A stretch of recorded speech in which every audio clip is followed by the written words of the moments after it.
So at EdRedesign, we focus on opportunity for all children and youth. So we look at how do we create clear and accessible pathways for young people and ensure that they can be successful in school and life. And when we talk about success, we're talking broad success, not just academic success, but whole child strategies that really look at them understanding their pathways and how do we create access and opportunity for those viable pathways.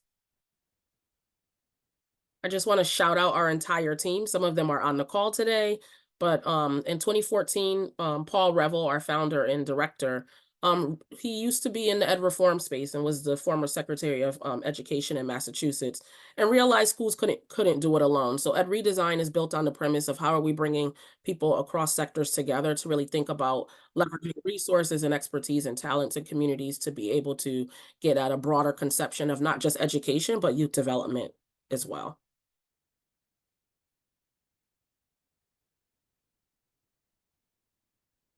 So we do three things primarily. We look at doing talent and leadership development, actionable research, and then movement building. So talent and leadership development is represented through our network. So we have a success planning community of practice, which is a part of the Institute of Success Planning. And then we also have a By All Means network, which they focus on children's cabinets, where we're bringing cross-sector leaders together to really think about resource and strategy and advocacy. Our research work is led by my colleague, Lynn Sachs.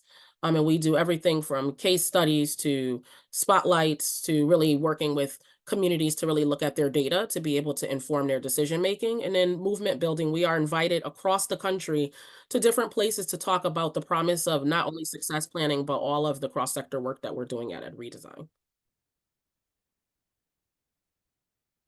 And then we do this through two strategies. So one is called success planning, as I just mentioned, which is the first part of the call, and that is the personalized relationship-based supports that we are helping communities build initiatives across the country and really thinking about how we're centering young people and making sure they are known, seen, and heard and have all of the resources to be able to thrive, not just survive, but thrive. And then really thinking about cross-sector collaboration. So how do we look at children's cabinets, backbone organizations, other organizing entities within communities to really think about where we need to put resources and how we are ensuring a cradle to career continuum without gaps. So we're really looking at moving from being school-centric, fragmented, and a fact model to really thinking about being more cross-sector, comprehensive, coordinated, collaborative, and then personalized. So really thinking about the personalized approach and connecting with young people and their families at an individual level. So before we start, I am always in the mind of doing a community builder so that we can build community even if we are in a virtual space. So because we are talking about chronic absenteeism, I am going to have you think back to when you were a younger version of yourself. For some of us, that might be a little longer than others. But think back as a young person, what did you like most about attending school? If you can put it in the chat box.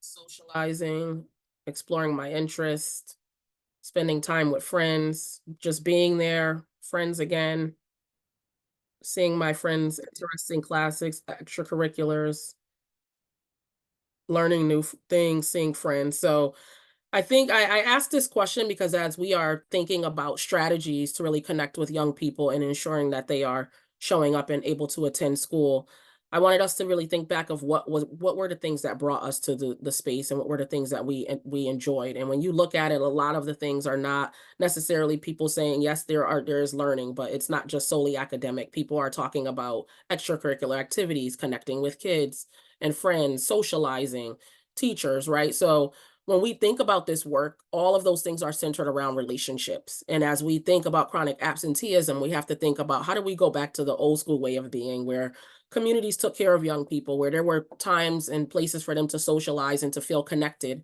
And post COVID, that is even more needed because a lot of young people spent the last 2 to 3 years disconnected in ways that were not necessarily productive to their social emotional well-being or their academic growth as well.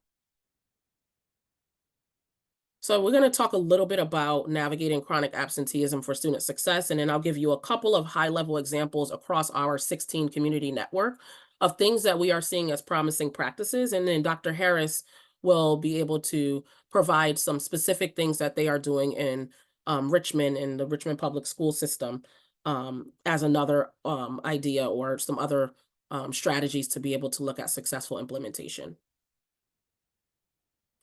So before we start out, I just wanted to name that we are um, a member of the National Partnership for Student Success. So we are one of the supporting champions, and that was um, launched by President Biden to really have a national call to action to recover and thrive, and really think about how we are centering young people and helping them recover post COVID. The call was to recruit 250,000 tutors, mentors, and success coaches. So we are a part of a broader effort where we nationally there is a need to really think about how do we collectively look at public and private partnership and commit to supporting all young people, no matter where they are in the ecosystem, to be able to thrive and to be able to get back on track post COVID.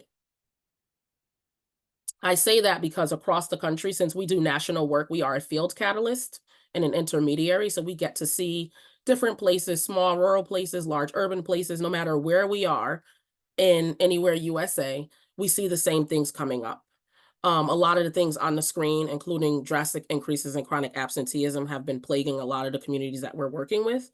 And we've been helping them navigate some of the strategies to be able to address those things. In the chat box, if that list looks familiar to you and your community, some of the things you're struggling with, put a yes in the chat box. Next slide, please. So when we talk about chronic absenteeism, I just want to level set.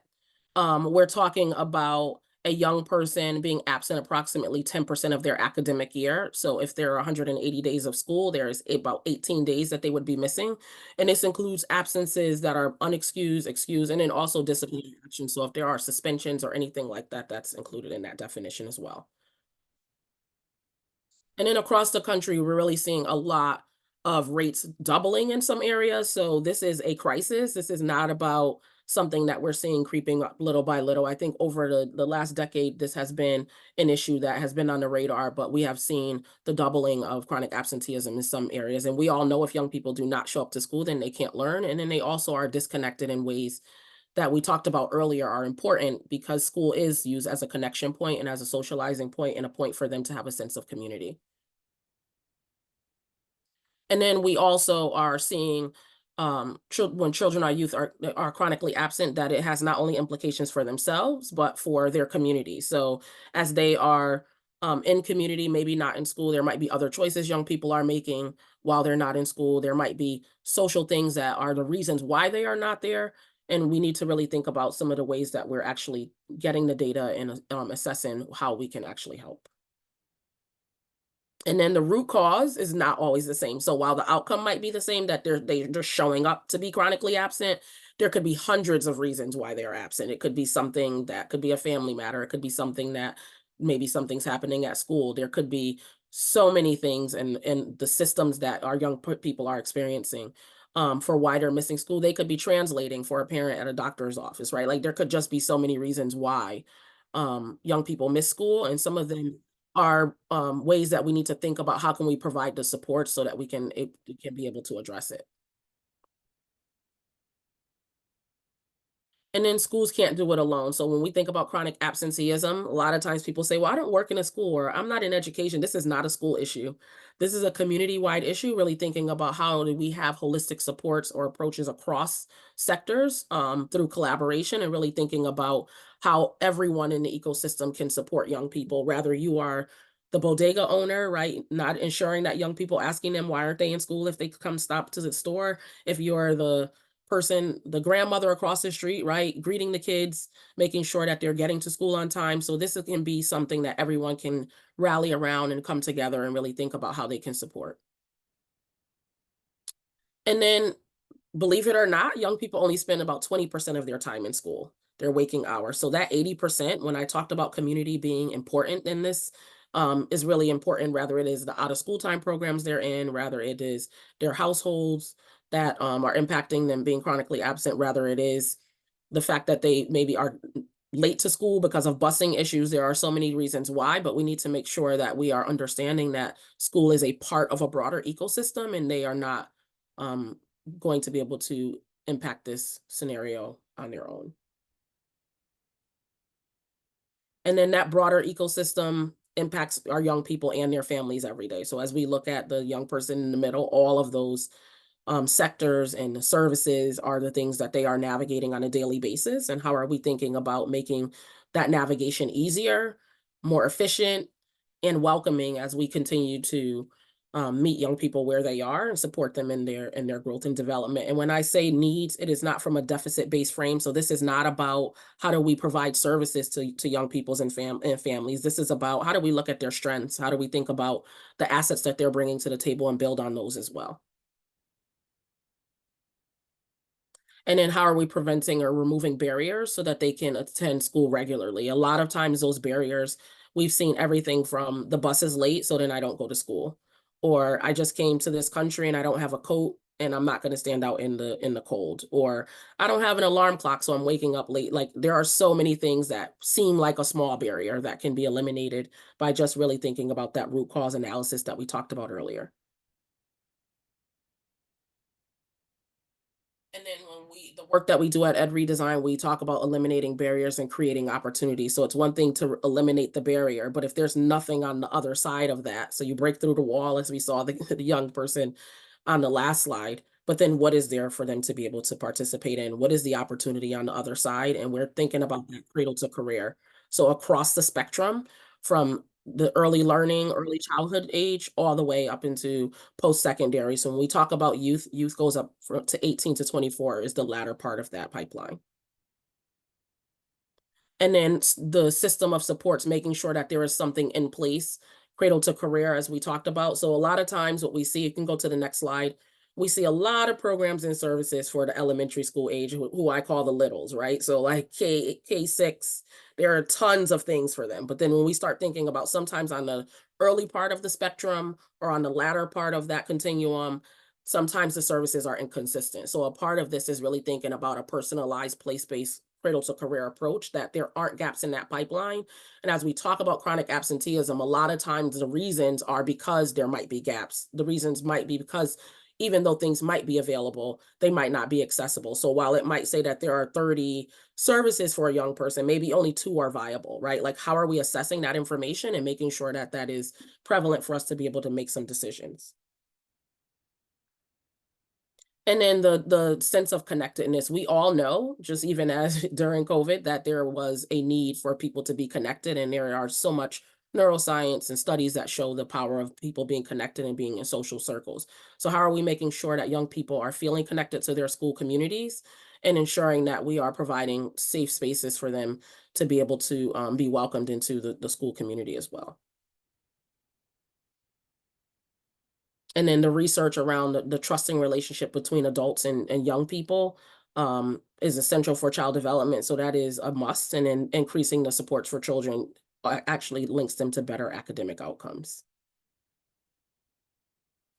And then children vote with their feet, right? Youth vote with their feet.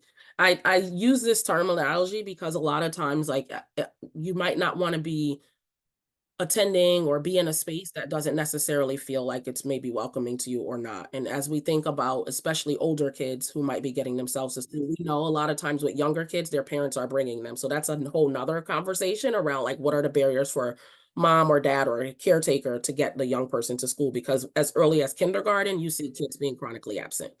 But when kids are older, a lot of times they may be at home alone and have to get themselves to school during the school time. So how are we thinking about making sure that they feel like they're going to miss out on something, that there's something that's bringing them and pulling them into the school day that they're looking forward to on any given day? And then I talked about welcoming and inclusive spaces, and that connection to a caring adult. We just saw the data on that. Building trusting relationships is at the core of any of this. So as we talk about chronic absenteeism, that is the symptom of so many other things that we might be seeing in education. And when we center relationships and we think about trusting and caring relationships, those are the things that will help a young person go to school. So if I know Miss Tauheeda or Miss Caitlin is going to ask for me today. If I know that if I'm missing, somebody's going to notice, right? Like, are we noticing when young people are missing? Are we looking for them when they are missing from school? And really making sure that we're asking the questions that get us to goal to be able to help them figure out what the solutions are. So we'll talk a little bit about what success planning, what we're seeing in the success planning space, and then I will turn it over to Dr. Harris.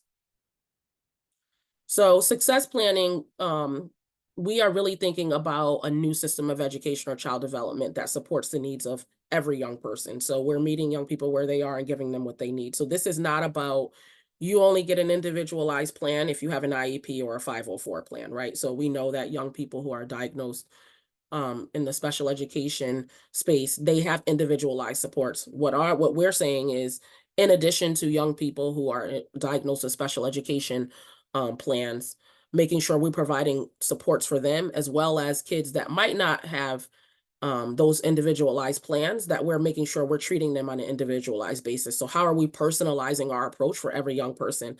I have 3 children, Ian, Isaac, and Isaiah, 13, 15, and today actually is Isaiah's birthday. He's 22 today. They all needed something different, right? So like, even as a parent, we know that we cannot use the same strategies even within our households for every child that we have. So how are we thinking about that in the education space and in the youth development space, and really being intentional about customizing our approach? And that personalization really is diagnosing needs and strengths. And I want to double click on strengths. So this is not about a deficit based frame, but really clicking on the strengths that a young person have and customizing the supports for them. I'll see you. Bye, guys. Love you. It's my. And when we talk about success, we're just talking about a whole child approach across all of the domains that you see on the screen.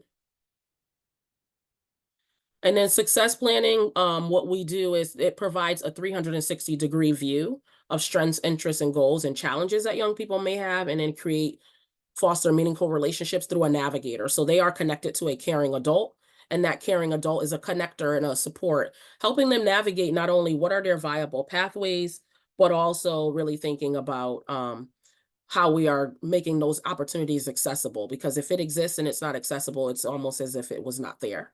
And then ensuring that these relationships are not the luck of a draw. So not by zip code, not by class, or whatever your circumstance may be. I talked earlier about me understanding inequity at a very early age. It was because at the age of 5, I got tested. So it was like taking the cream of the crop out of my neighborhood that had failing schools, and then got put into a lottery. And then from that lottery, got picked as the last 6-year or 5 or 6-year-old Black female with a kindergarten seat, right? So like, when we talk about that, it shouldn't mean that my 06607 zip code had implications for my education experience. And then in other places, that's not the case. So how can we make sure that there are viable options for young people to succeed in every place and space? And then it has 4 components. So we have that navigator that is connected as a caring adult to a young person. They create a physical plan of action. So we've had this done at the earliest stages where preschoolers are making success plans. We have young people using success plans as for their student-led conferences. We have spaces where success planning is used with unhoused populations to help support the young people and their families, and then creating a system of supports to be able to fulfill whatever's identified in that plan, and then using a data platform to be able to communicate the data back so we can make some decisions.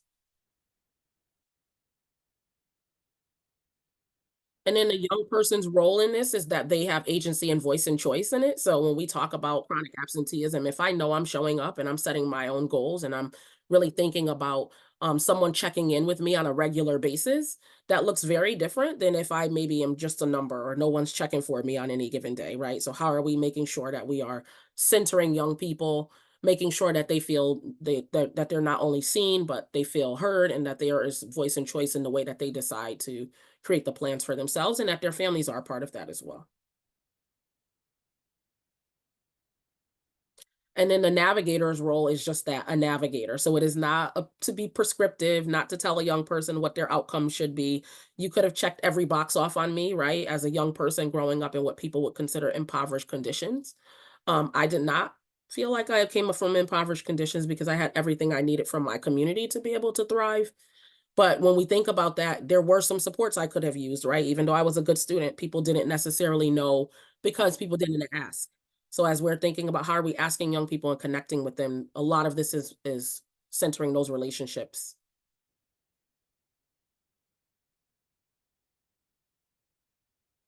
And then making sure that the caregiver or the family, you're walking alongside them, that you are partnering with them. This is not something that we are doing to, but with, and that families are a source of wisdom and their kids' first teachers and know a lot more about their children sometimes than we do. So how are we making sure we're connecting with them?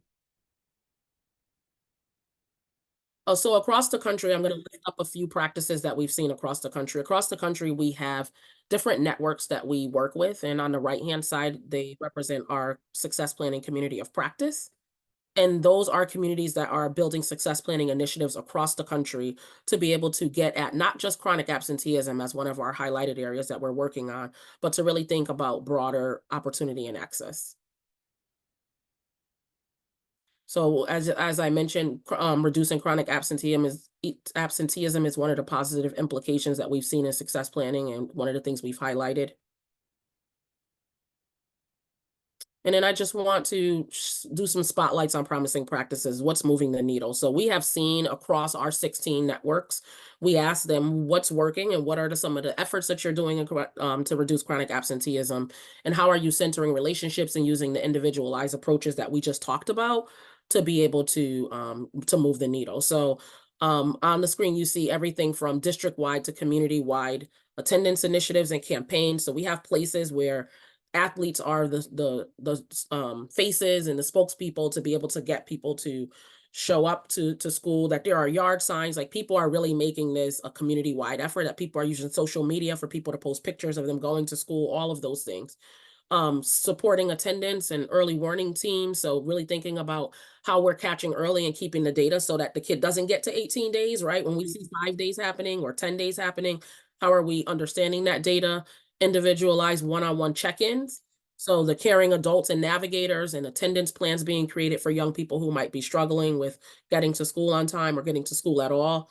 Home visits or visits in designated community spaces. I said that because home visits should be done in places where people feel comfortable. So if people don't want to invite you into their homes, they might meet you at a library or whatever. But a lot of times those connections with parents can be so fruitful, and making sure that they're done in a respectful and culturally um, respectful way as we're doing the home visits. And then really thinking about focus on partnerships with families and then regularly scheduled um, after school activities. I lift that, I want to lift this one because a lot of times we'll see that young people will be so excited to go to out of school time programs even if they miss school during the day. In my past life, when I worked at a Boys and Girls Club, we partnered with the school to make sure the young person was indeed attending school, because we would see that kids would not go to school, but come to the club after school. So how are we thinking about what's happening at those other spaces? How can we learn some best practices of why young people are drawn to those spaces and connecting to caring adults in those spaces? And then there's community-wide sharing and capacity building. So having parents and residents and everybody understand the implications of if a young person misses school, what does that mean? Why is it important? Collaborating across sectors. So we have communities that have collaborated with housing authorities, higher ed, community-based organizations, faith-based institutions to really have everybody on board to be able to support young people in all of the spaces that they're in. Clearly defined incentive program. So I know that this might be a little bit controversial. People will say, well, you shouldn't have to give an incentive for young people to go to school, but there are ways to celebrate their progress. So when there's incremental progress, how do we use and incentivize that and eventually make it a habit that you don't need to necessarily have incentives? National best practice and tools. So communities are using everything from attendance works tools, and we drop the links in the chat. Everyday labs. So there are a lot of research, and I want to shout out Hetty Chang and her work and in Everyday Labs. Um, the work Dr. Mapp has been doing as well is connected to the Everyday Lab work as well. And we had Dr. Mapp at our last session, and you'll see a connection with Dr. Harris's work with Dr. Mapp too. So just wanted to shout out some of those as strategies or places you can look for tools. And then scaling promising practices across the school. So if we see something happening and working in one or two places, how are we making sure that we're sharing that with other places and spaces, and even in community agencies, right? How are we supporting them to understand that? peer-to-peer encouragement, like if a friend knows a friend is missing, are they calling and checking in? And then pep rallies and parades to celebrate, and then informal check-ins. I want to end with the informal check-ins because the how can I help feels very different than why are you late for school or why didn't you come to school? Right? Like it invites a young person in to be able to say, you know what, somebody's just really caring and checking on me. How do we do more of that? And then just success planning really centers individualized relationship-based support. So how are we ensuring every child and youth is known, seen, and heard? So not some, not the easiest to reach, not just the littles, but all young people. And really making sure that when they are not showing up to school or that there are challenges, that we are understanding what those root causes are and that we're doing the work and our due diligence to be able to research that. And as we talk about research, data is so important. Consistent systems and processes to track both attendance and root cause analysis, really assembling teams that of dedicated people that are regularly tracking, reviewing, and sharing the data. Because if you have data and it's sitting in a data dashboard somewhere or in a folder somewhere, we're not sharing it with the people who are doing the work. Sometimes that's a stopgap. Making sure that the decisions and the action plans are available, and then scaling what works, and then gains happen incrementally. So a lot of times, like we might see 2 points, 7 points, and then we see double-digit points, right? So like being consistent and staying on the journey around your implementation, and data being used to shine a light on the issues or the root causes, and not to be used as a hammer, right? So data used as a flashlight and not a hammer. So not thinking about how do we um kind of have a compliant or a negative kind of association with data when things aren't working well. How are we using that data to really think about what can we do and strategize around? And then a lot of the data coming from success planning, when you see the circle, that the personalization success planning gets communicated back to those collaborative action bodies that I mentioned earlier. So whether it is a children's cabinet, a P20 council, a backbone organization, a collaborative action body in the community school space, that the data that we know, young people are missing school because there are issues with them not having coats. Young people are missing school because, right, whatever the because is, that data goes back to that body. And when they're making resource decisions around how to spend money, when they're strategizing about strategic direction, when they're making policy or advocacy plays, that they are understanding with real time and real places what real people are experiencing, and that is really informing the way that they're planning for their community. And then that success planning is a vehicle for all of the things you see on the screen. So it is not about a programmatic implementation. It is about how do we get to more equitable access and opportunity, greater social economic mobility, better alignment and coordination. All of these things are in service to ensuring that when young people are having challenges, that they can be met. But it also can be a catchment for the challenges not existing to begin with. So if we had better coordinated services, if we were thinking in a more coherent and aligned way, there might be better safety nets for young people to be able to be supported across that cradle to career pipeline. And then lastly, how do we lead with compassion and not compliance, right? A lot of times we think about, of course, we have to think about accountability. Young people have to go to school. They need to learn. We're providing spaces for them to be able to get an education. But a lot of times when we're asking the question, are we pausing to ask the question of what's going on or how can we help versus you're late or you got a detention or all of the other things that are kind of the punitive ways that can be responded, chronic absenteeism can be responded to. So I am going to turn it over to Dr. Shadae Harris, but before I do that, I'm going to just read a little bit about Dr. Harris. So Dr. Shadae Harris currently serves as Richmond Public Schools Chief Engagement Officer. In her role, she focuses on building authentic relationships with families and community partners. Dr. Harris has spent her career working towards educational equity for all students, especially communities of color and those who are underserved. So without further ado, we are so happy to have you in the space, and we will hear from you, and we'll have time for Q&A for both parts of the presentation after Dr. Harris's presentation. So welcome, Dr. Harris. Thank you so much. So excited to be here with you all. I am originally from Springfield, Massachusetts, but I've been in Virginia for the past 7 years. So I say y'all now. So you're going to hear that a lot. I don't know when that happened, but it happened, y'all. See? There we go. So I really just want to tell you a story today, if that's okay. I am I'm a storyteller. I'm a chief of engagement in Richmond, but more importantly, I am a daughter of a community organizer. My father just retired of 52 years of running the Springfield Urban League. My mother was a lifelong educator. So I would like to just start off by telling you a story of who I am, and then how we in Richmond, we saw practices that were not working around chronic absenteeism, and we really worked to reimagine attendance through an engagement lens. So I want to kind of take you through how we developed a system of engagement, which allowed us to decrease chronic absenteeism.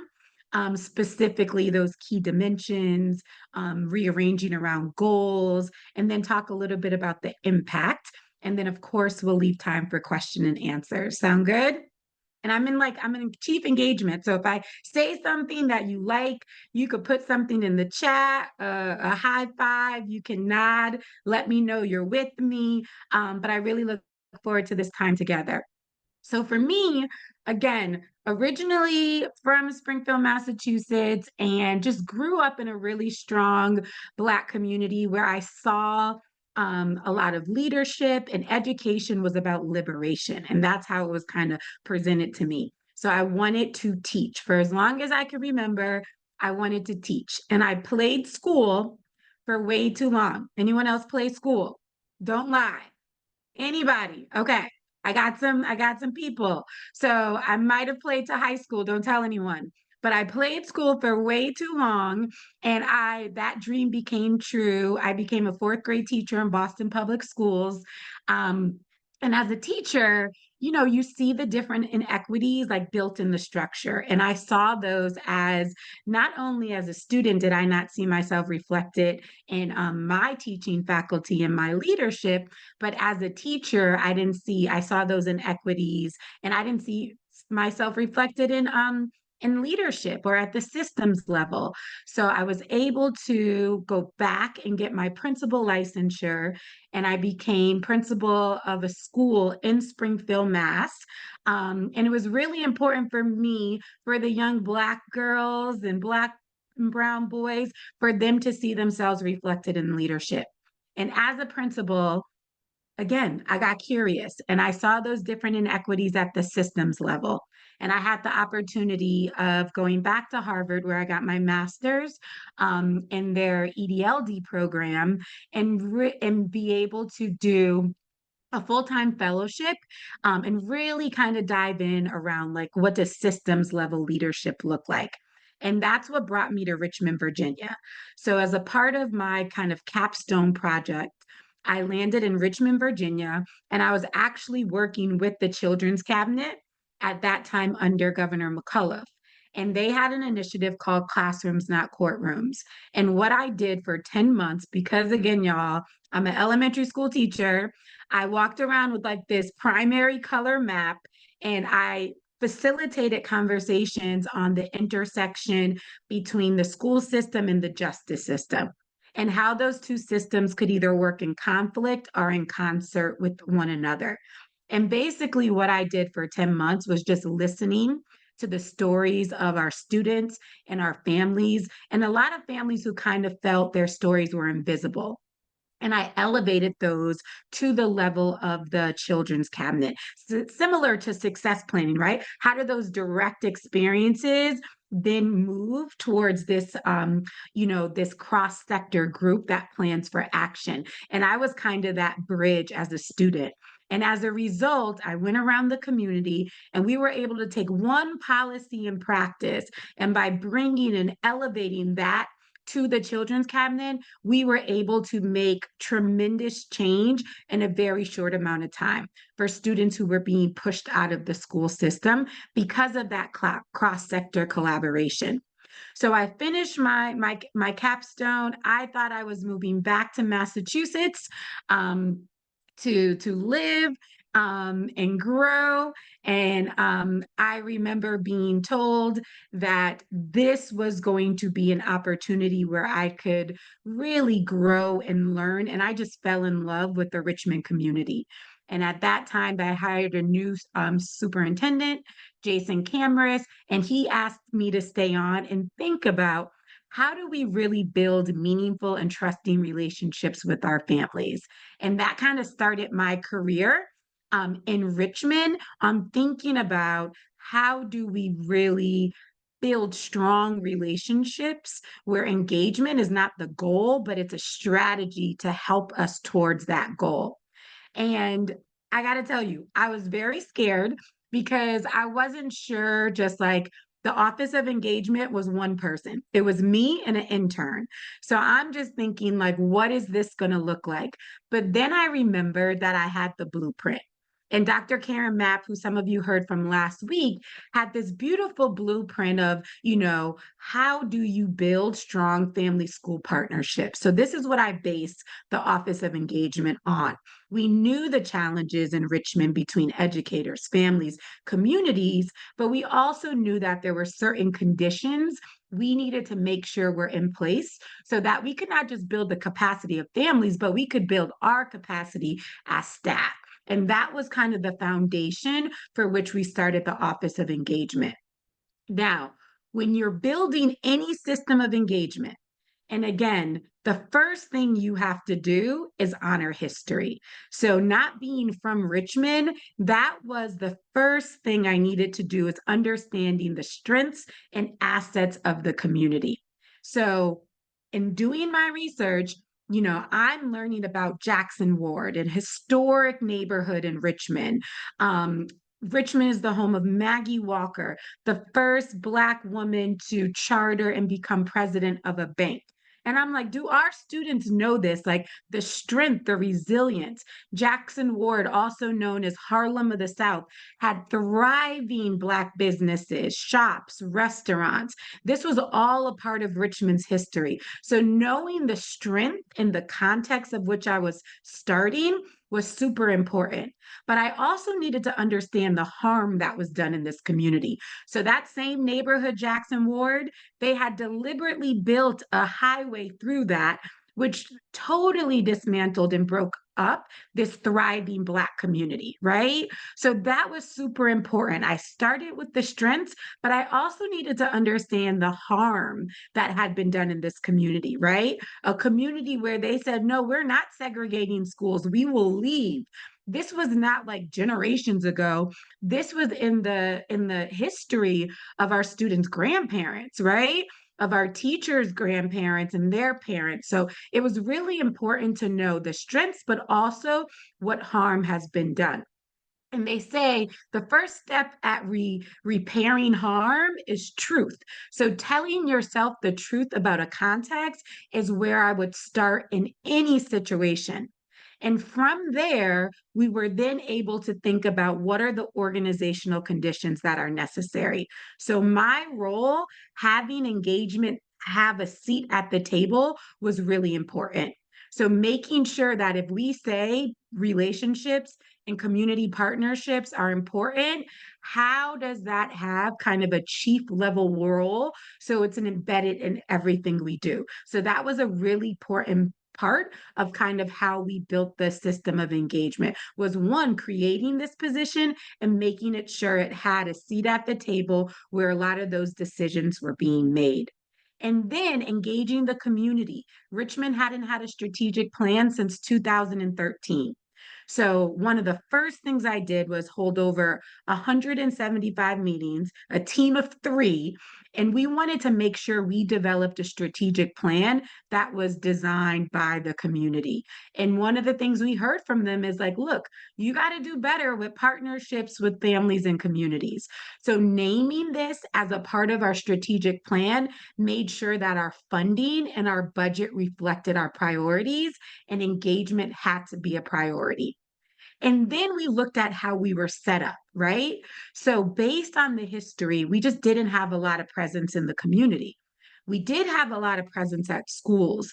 So we looked at some existing resources and we made sure that we shifted them to a neighborhood approach. So instead of being tied to a particular school, you were tied to a particular neighborhood. So our family liaisons knew what are the churches in this neighborhood, where do you go on Saturday, who watches the kids, and built relationships in the neighborhood as a way to buffer that trust back to the school, because that's where we really needed to focus. And that's how we structured and we're able to follow and support families in a different type of way.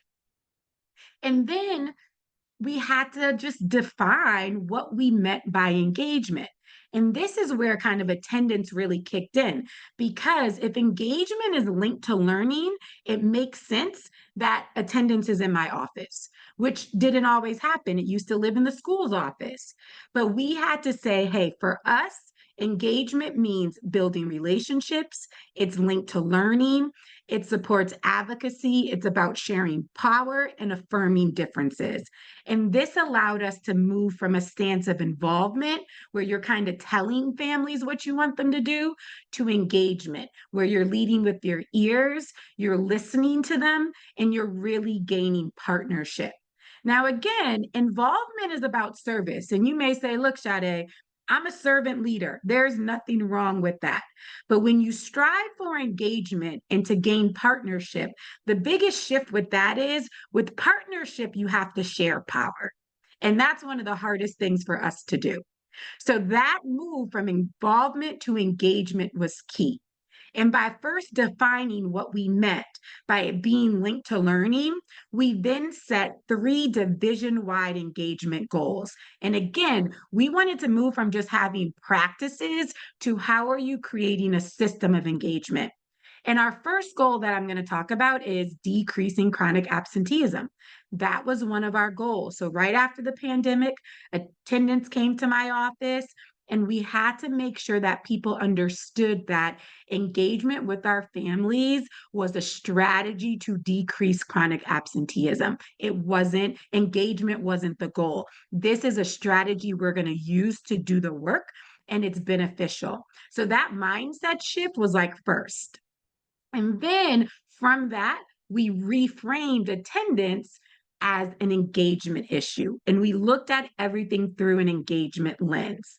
So we're moving from what was, as many of you may have or know, is that idea around truancy, when you're only looking at unexcused absences, where you're really emphasizing compliance and rules, like heavy on the legal, administrative solutions. We had to move from that, one, because it wasn't working for us, right?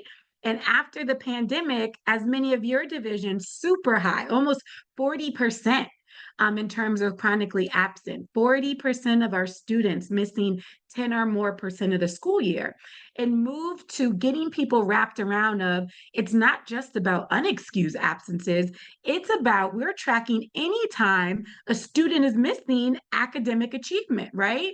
Because if that's the goal. So we wanted to emphasize that academic impact of missed days and then move to more community-based and positive strategies. But that was a mindset shift from this truancy to chronic absenteeism. And we did that through education and professional learning. And when you make that shift, this is an example of we have a Center for Families in Transition. And one of the things that we saw is we had about 1,000 students living in motels. And they had enough money to live month to month. But guess what? They didn't have enough money for the first month's down payment and the last month's down payment. And that would have allowed them to get into more stable housing. So because we saw that as the root cause and just didn't say, hey, why are all these kids not coming to school? But we saw that the housing issue is an educational issue. And that's what we need to wrap around. We were able to write a grant, an innovation grant with our partner Housing Families First, a community partnership, and we got about $500,000. And we literally took that money to give direct funding for families for that first month's security and that last month's rent. And as a result, we were able to place 130 families in stable housing. And guess what happened to attendance? it went up, right? Like it was because we were addressing the root cause and the needs, but also because we had relationships with families to be able to trust us and tell us about those barriers. So it really became about through that engagement lens. Now we're getting to know it's about supporting our families and understanding the barriers they're going through. And even at the most punitive level, so at our most punitive level is a legal petition where you are taking a family to court. And we said, even at that level, we partnered with my friend Judge Langer at the Justice Department. And we said, okay, instead of having them come down to the courthouse, we are going to hold the docket at a middle school, one of our school gyms. And the judge comes down to our gym and we surround the whole gym with services. So the family comes up, and again, this is only for the most punitive cases. The family comes up, meets with the judge in the middle of the gym, and they have a conversation. And instead of ordering them to something more punitive, they ordered them to every table of services. And they have to sign their document in that they visited every service. And they don't have to see them, but they have to at least get the information. And we have housing, Department of Social Services, employment, all these different services to wrap around. And they have, depending on the family, 30, 60, or 90 days to improve attendance. And based on that, if they improve, we drop the petition. So again, even at the most punitive level, if it is about support and it's about relationship, then we're changing what we do to maintain the relationship and get the families the support they need. So those are two examples of just how that shift around engagement led to a shift in our actions. And then when you think about telling the story, some people were like, oh, this is great, Shadae, but we don't believe you. How do you know this is actually correlating? And a lot of times people don't quantify their engagement.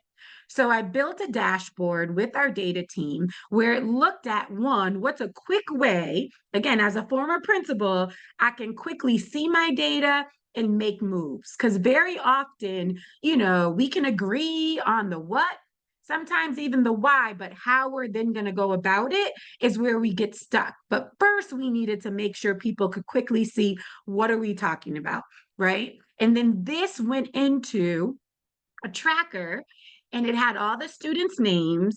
It had a quick highlight of their attendance. But if you really click on this form link, we created a uniform way of people tracking their engagement they had with the family. So that way we went from like 5 people calling the same family to better cross collaboration at the school and community level of who was doing the outreach. But also I can tell you right now how many home visits we've had as a division. It all rolled up to our attendance dashboard, right? So I can say we've had 40,000 home visits. How many successful contacts? And what we saw, y'all, was the places where engagement increased, chronic absenteeism decrease. So a school like Fairfield Elementary, which at one time after the pandemic was about 50% chronic absenteeism, we increased our engagement, focused on building relationships with our families, and they're around 17% right now. So over 2 years have been able to cut that in half. Drastic impacts at our schools and our most vulnerable populations and communities. So again, you can have the practices, right? But if it's not built into the system of engagement, we weren't able to really show the impact and also build on that success. And then lastly, we had to tell the story. So I remember sitting at a student support meeting, and we were struggling because a lot of our kindergarten, first grade families were just not really understanding that missing school that was just as impactful as their fourth grader missing school, right? That idea of they're not doing a lot of stuff yet. So being able to really think about, okay, we started by honoring history. We know there's been a lot of harm in this community. What are we going to do to collectively message that we love our families? And some people are scared to say love, and I embraced it. Like we love. And when you love someone, you show that in your actions and how you treat them. So for me, that was the best thing that I could think of in terms of what is a campaign we want to rally around. So I came up with We Love You Here and had the whole division kind of embrace what does it look like to articulate this, to give professional learning materials to our school leaders, to our family liaisons, to our teachers about what does it mean to really embed this we love you here mindset. What are our unified expectations around attendance, and what are we going to do to make sure our families know we love you here? We want you here. So we were in the communities, we had the fly jackets on, we just embraced everything about it, but we also needed to, if we already had this narrative, you don't change the narrative without being able to tell our story. And this allowed us to kind of rally around something to really make this a unified effort across the community as we focused on attendance. So we were in communities, walking neighborhoods, not because you were missing school, but because we wanted to build a relationship with you. We had We Love You gift bags. So once you showed growth, we would just stop by to say, we just want to let you know you're killing it. We love you here. Thank you. But we made those consistent practices. And that allowed us to really wrap around something. So all this is good, but what's the impact? So last year, we tripled our growth of the state in terms of decreasing our chronic absenteeism. We decreased in all of our subgroups except for one. And then accreditation, those who were risking loss of accreditation due to attendance, no one lost accreditation because of attendance. That was no longer a barrier, which had been in the past. Specifically, we reduced 2% last year. And then at the beginning of this year, at the height, we were about 37. We had reduced chronic absenteeism by October, which is usually like our highest rate, to 18%. And I'm happy to say, even through our January dip, spring dip, we're currently sitting around 19%, which is the lowest we've been since pre-pandemic levels, lower than pre-pandemic levels. So we're seeing the impact not just in one year, but it's sustaining over multiple years. And then more importantly, when I present, what this is it's increased academic hours. So when you think about last year to October of this year, that was 67,000 academic hours that we gained.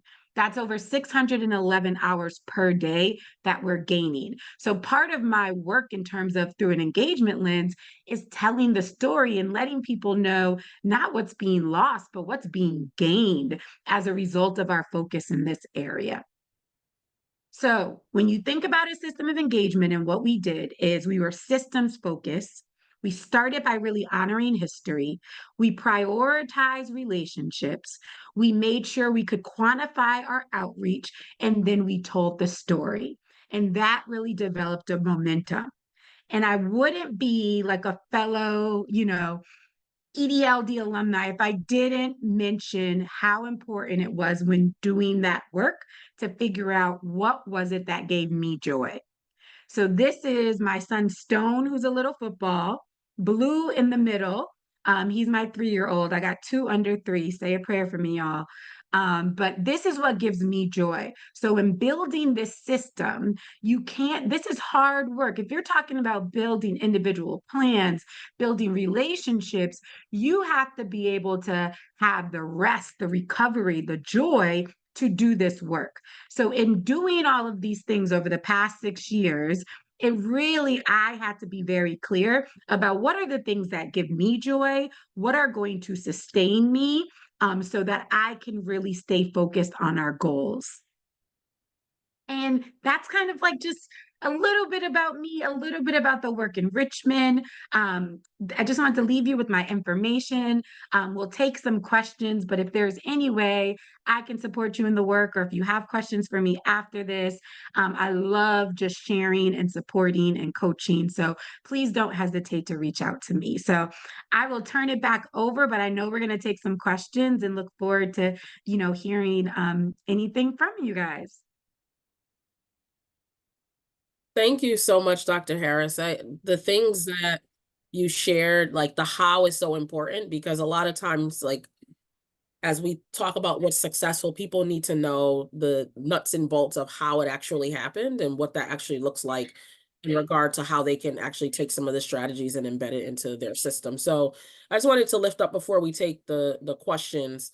Um, when we talk about individualized relationship-based supports, it is key that we are focused on that relational aspect of it, on the community aspect of it, on the engagement aspect of it. So while we are all thinking about how we reduce chronic absenteeism as the goal, right? Like the way we do that is through the things that we just mentioned. And I just wanted to name too, there's not one way to get to that, right? So as we are talking about this work, I just gave you some promising practices that we've seen across 16 communities at a very high level. And we can drill down some of the things that Dr. Harris just shared. When we drill down at the community level, very consistent practices around campaigns, right? Around people really having community ethic, right? Think about how people are embracing the people that are living within a community. So that's a success planning kind of promising practices. And then she just shared with you how Richmond Public Schools and through their We Love You Here campaign and mindset shift, that was another strategy. So I just want to lift that up because there's not one way to get at this. And we purposely showed you kind of what does this look like in the individualized relationship-based supports piece for success planning? And then what does it look like in a place that is still individualized relationship-based supports, but is not necessarily a success planning frame? So we're going to open it up for questions. You can put your questions in the chat box, and we will, or unmute and we can raise your hand and you can raise your hand and we can unmute you as well.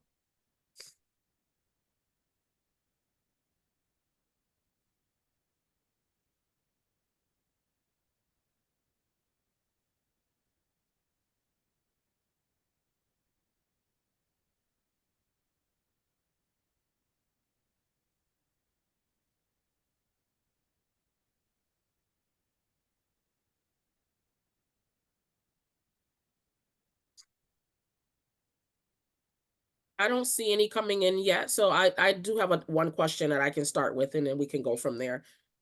You talked about the data collection piece. I think we both drilled down on kind of why data is important. Can you talk a little bit about the culture shift that you might have had to have around how you're collecting data and who's doing the collecting and the why of the data, if there was a culture shift? Absolutely. And just for context, Richmond Public Schools, we're in like, heart of the city, Richmond, Virginia, predominantly Title I school. All of our students are free and reduced lunch, majority Black and Brown. We have about 27,000 students, about 46 schools, just for kind of context of the division. And I would say around data, one of the first things again, and it was back to building a system. So a lot of times there were like practices around attendance, but it just wasn't in a cohesive system. So really getting clear about like what are those school-based attendance teams and how to, those already existed, but they weren't using the data very strategically. So really looked at like what are those, and coming to any system, it's so easy just to see like the things that may feel like on fire, but there were pieces of it that were already there, but it was actually like the data was all, they had like trackers, but it wasn't in a very visible and accessible way. They weren't using it in those school-based attendance teams. It wasn't clear what the facilitation of those teams should look like. So that's where we really focused on is how do you really show people how to embed this in the structure? And then what we did, like our team, family liaisons, myself, a lot of it was like coaching and modeling for school leaders, right? Like this is actually what it looks like, not taking for granted that the gap could be. I'm not actually sure how to implement it. So a lot of our role was a lot of modeling of those feedback loops and just meeting those teams where they were. But we had to start with just what are the expectations around it, because we were very much a system of schools. Like one school may be on it, another school is not. And if we wanted to move from a system of schools to a school system where we saw that consistency, we had to look about what are those division-wide expectations and how are we providing. I'm asking you to change, but I had to make sure that the support matched that. So we spent a lot of time on the professional learning and training of school leaders. And once the school leaders were on board and felt more confident in that, that's when we saw stuff move. Although I started with like building the capacity of like the outside, our team, it didn't really move until you build the capacity of the school leaders and our educators. And when those two things came together, we were moving. So I think that it's kind of really, it's like the data's always there, but really how are we using it strategically and actually taking the time to provide professional learning experiences for our school leaders and people who were leading those attendance teams, so they felt really good about how does that inform, like 60 minutes, that's all we got, but how are we moving in that short amount of time? And it was a lot of modeling and feedback. I like the fact that you lifted up the change in support, because every unit of change, you need a unit of support, right? And a lot of times people, when you think about this, is culture and mindset shift work, right? And we're asking people to do something differently. How are we supporting them to be able to understand what we're asking them to do? And then how are we supporting them along the way? Similarly, of us supporting our young people on their journey. There's a question that's a little bit related, and I'll answer and then you can answer as well. So it's, how did you drill down to all staff being accountable? In the success planning work across different districts, the accountability piece comes up a lot, especially in cross-sector work. So it's like role clarity, people understanding what you're asking them to do, having very clearly defined outcomes or metrics, and really thinking about what everyone's role is and what that shared visioning is across communities. I would say rather it is a school district implementation of them helping with this, or a community kind of backbone cross-sector implementation. When you talk about accountability, that accountability has to have buy-in to a shared vision. People support what they help to create, right? So if you create something, and Shadae kind of talked about this around her journey, it's like, how are you honoring what is? How are you bringing people in an inclusive way so that they're co-creating, and not necessarily you are creating this thing outside of something and then doing to people? So how are you thinking about that? And then being clear about the expectations and the roles and supporting them throughout. But the question, Shadae, was how do you drill down to all staff being accountable?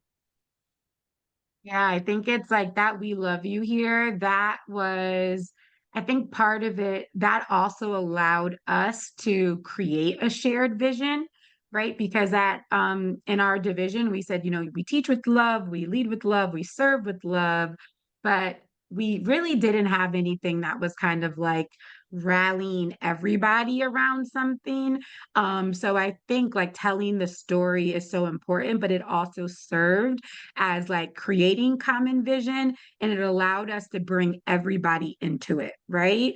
So I think that that was like the first step, is really making sure like our intent was, we know we can't be leading this and it doesn't happen without everybody.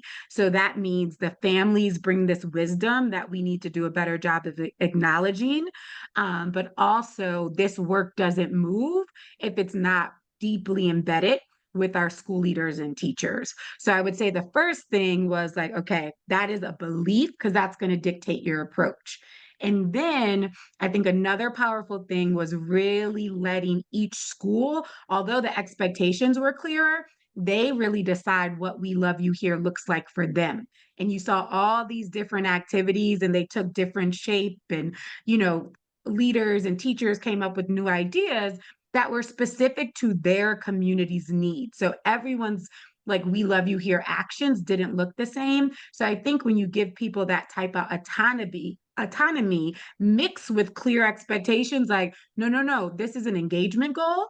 We're gonna check in on these. You're gonna get feedback. I send out emails to all school leaders, you know, after every drop, every 2 weeks, just saying, we love you here, you're growing in the right direction. But like that laser focus also allowed us to not only get more people involved, but to give more people feedback. So once you start to see a little success, and we hadn't seen a success in a long time, like for real, like a long time. So a school like Fairfield, that was like 50% chronic absenteeism. When they made it to 40, I mean, it was just like they didn't even believe they could do it. And I think setting up systems where people can experience that success and build on the momentum really allowed for like universal buy-in. But that had to be like laser focused at the school level. And our leaders, like I worked a lot with our school leaders.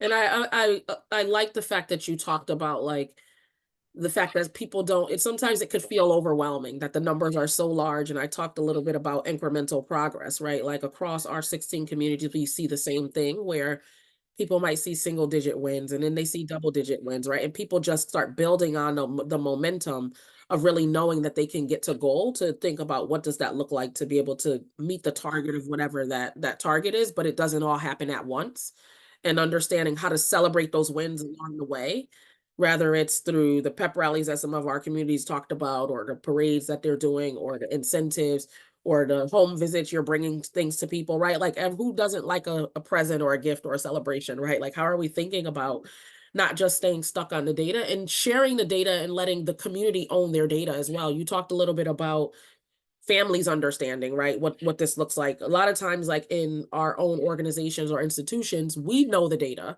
we see the implications, but families might not realize, right, that educative process around like, here's what missing 18 days actually means, and here is the impact of that, and having them own kind of the strategies and co-create the strategies to be able to get to goal. There's another question around how much of the work happened at the district level versus the school level, and do you think a school can take on some of these strategies? Oh, absolutely. This was like a definitely a both and.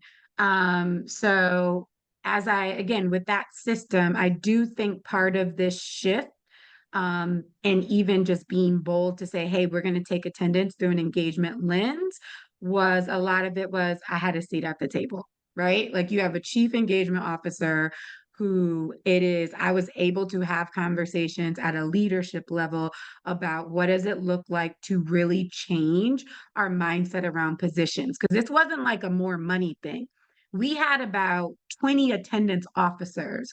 But if we say the thing is about building relationships with families, you know what's not going to do that? An attendance officer at your door, right? So we were like, we have these existing positions, but one, it's not having impact, and two, it's not serving our goal. So I took the existing money and we just reframed it. So we created the job description of a family liaison. And a lot of their, responsibilities, they're overlapped with what an attendance officer was, but the goal was about building relationships in service of decreasing chronic absenteeism, right? And that shift, and at the district level, that reframe kind of had to happen first to say, hey, you can run with it. And once they saw success, it was like, you can, what else do you need? How do we make this work? We were able to add vans to our situation with some of our ESSER funding. So our liaisons, most of them have like a vehicle, right? What are those things that we can use beyond, next year that will still help us towards our goal?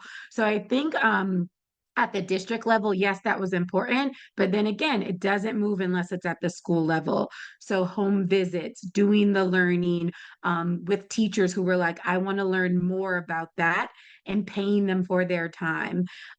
Those are practices that, again, really helped us move things because the teachers were the primary ones interacting with the families.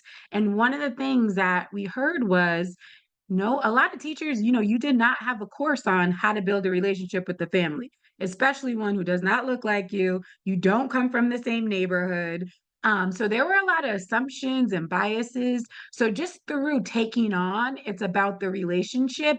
We're addressing all of that stuff.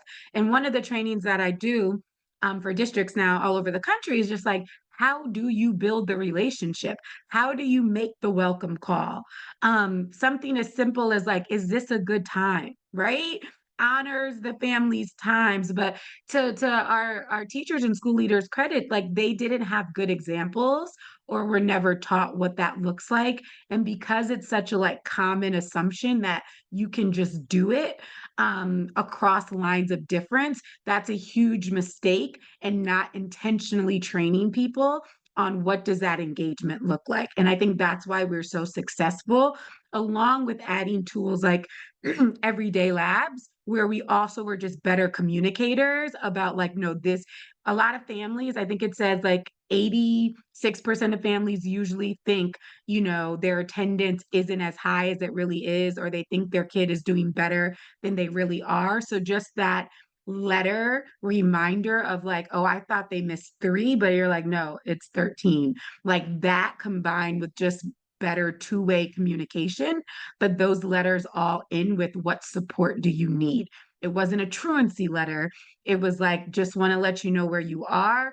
How can we support you? And it just increased our two-way communication. So those tools allowed us to both do it at the division level and the school level. Sorry, that was a long answer. Clearly, I get really excited about this work, but it's definitely doable at both. And then one of the questions said, did it look different for like your 9th graders and older students? And the biggest shift was that we spent a lot of relationships, just not with the family, but like honoring the wisdom and expertise of our students, right? Like it was really important for them to be a part of the planning process.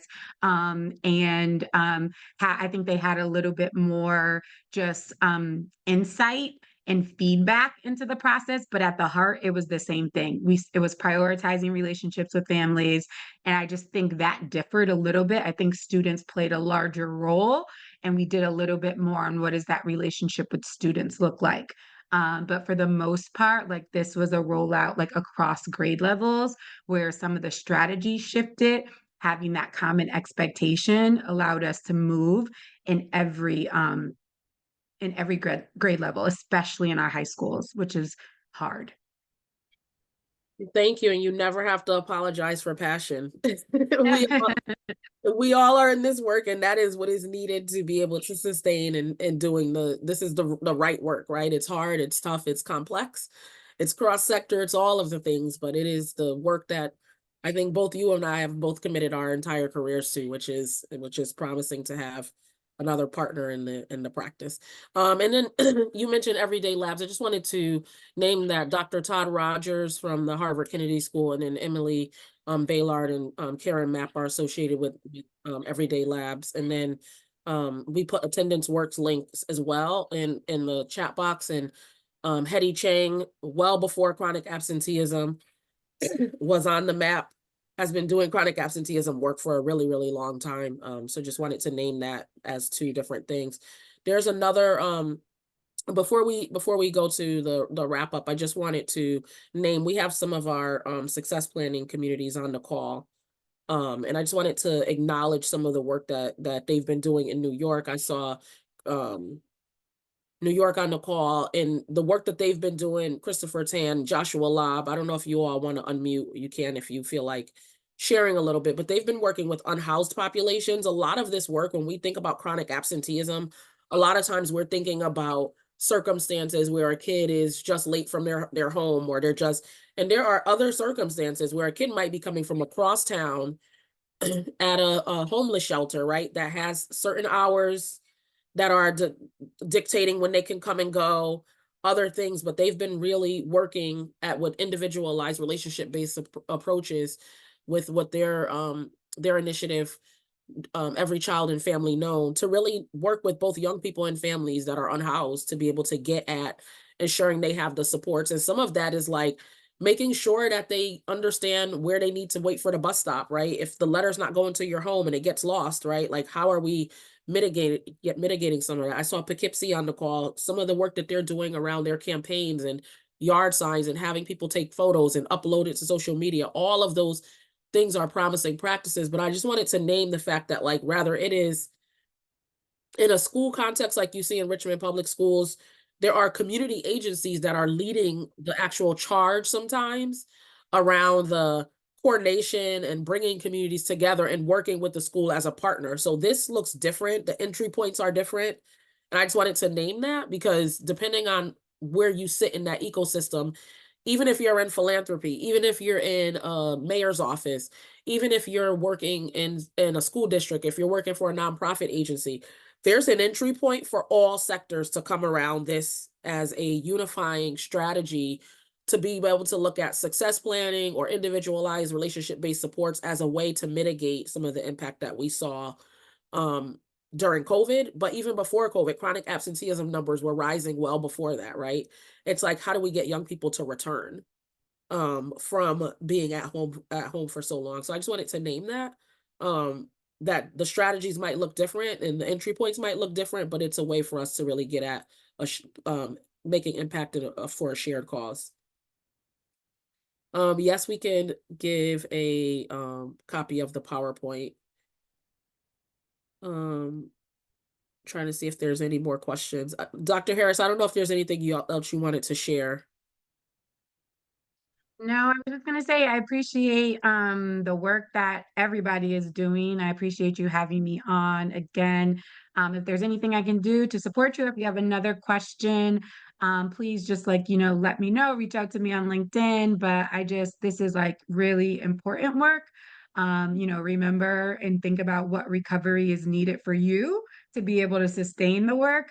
But then also, consider how do you really think about engagement as a strategy to decrease chronic absenteeism? But thank you so much for having me.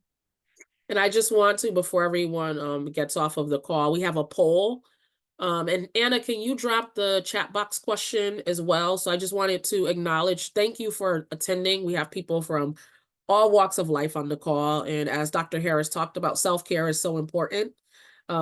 Apologies for my allergy voice, but self-care is so important as we continue to lift up this work, continue to really think about how we're working across sectors to bring people together to really combat something that has been a nationwide issue. So it doesn't matter when we're working with communities from across the country. Rather it is a small rural place, a large urban place. When I ask people to put in the chat box a yes, if they see these things across the country and the places that they're calling in from, it was a resounding yes. And I think it's one of the things that we need to think about. How are we making sure that we are supporting young people as a community and really taking ownership as a collective call to action? So in accordance with what Joe Biden named for our National Partnership for Student Success and calling all people in communities to come around young people, we thank you for being in the work. Thank you for supporting this, and hope you will join our next call, which is coming up in May. And that will be a call entitled All Means All. So really focusing on young people with learning difference and how we're meeting everyone where they are and giving them what they need to be able to be supportive in that space as well.